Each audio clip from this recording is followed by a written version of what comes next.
Every new day, we get a chance to set the record straight, a clean slate, the opportunity to choose greatness and to stop making excuses. Motivation is cheap, discipline is difficult, but discipline gets results.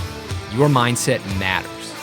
My name is Miles Biggs, and this is Relish the Journey. How do you define failure? This is a very interesting question to me because when I talk to people about failure, or I hear them talk about what they define as a failure, to me, it's often not how I define failure. So I think it's a question to ask yourself. So before I get into mine, really, I'm serious, ask yourself, say it out loud, write it down. How do you define failure? What does it look like? What does it feel like? What do you do about it? How do you internalize it? What is your relationship with failure? All right, so now I'll tell you mine, okay?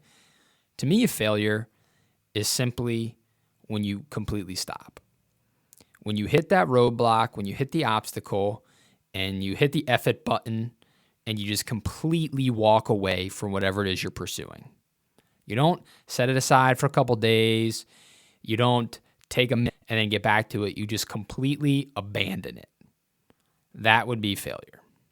Leaving something undone, never knowing if you could have done it or not because you didn't give it your full effort, that is failure. Whenever I ask other people this question or they share theirs with me, what they define is, it got hard. I didn't have the outcome I wanted. I didn't get it soon enough. XYZ, I failed. And I think there's an important difference here in my personal definition. To me, when I hear people define failure to them, it's what I would define to be a setback. It's a bump along the way. It's a slight deviation from the path you thought you had to take, and you come back around to the path you actually had to take to get to however you define success, which could be a whole nother conversation. But think about that and look at what you wrote or you say back to yourself what your definition was. And now, through this new lens, is it really failure or is it a setback? Because to me, a setback is something that you take a step back from and you can learn from. You re-strategize, you look at the way you approach things, you look at the new way you need to approach things, and then you re-engage and come back at that goal from a new perspective, and you keep pushing forward. And you might not get success right away. You might hit another setback and another setback and another setback, but they all ultimately make you stronger. And then when you get to the finish line, you realize you had to get through and experience those setbacks in order to actually reach that point of success and to not fail. But failure is encountering those setbacks and then completely giving up and walking away.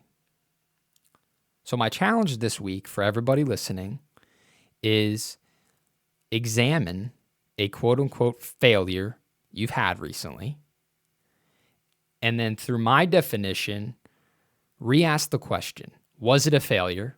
Have you completely given up? Or was it only just a setback? And if it was a setback, how different does it feel to approach whatever it is that you're working towards through this inner story of, oh, that was just a setback. I still got this. Do you feel a weight lifted off your shoulders right now? All too often we carry this burden of failure. I'm a failure. I failed. Insert whatever negative, opposite of an affirmation. And it almost becomes a self-fulfilling prophecy. The story becomes that I am a failure, not that I hit a setback. You can be a successful person that has setbacks. Hell, you can even be a successful person that failed. Okay, we all do it. But it's that story on a daily basis that matters. You're not a failure if you hit a setback. You're normal. Everybody hits setbacks. It's what you do when you hit that setback that makes all the difference. One of my absolute favorite quotes is from The Count of Monte Cristo. It's one of my favorite movies. I know it's a book too, but to me, when I see this quote written, I picture this scene from the movie. There just been this big fight scene. The Count saves this young boy, and he's at this birthday dinner and there's all this drama, right? And he stands up, he gives a speech, and it's something to the extent of life is a storm, right? You will bask in the sunshine one moment, you'll be shattered on the rocks the next. But what makes you a man or woman, in this case, makes you a man or woman is what you do when that storm comes. So when that storm, when that setback comes, are you a quote unquote failure? Do you make that your identity? Do you give up and walk away? Or do you approach it from that curious mindset, that learning mindset, and you realize it's a setback and you re-engage and come at it even harder, even stronger, because you just learned a valuable lesson that you can put towards the goal again and eventually get to that finish line. So think about it. Email me about it. Post on social about it. Tag me in your Instagram stories about it. I want to hear all about it. Share this episode with somebody that you know needs to hear this message. Help us grow this tribe of travelers and spread the Relish the Journey mantra. Until next time, everybody, cheers.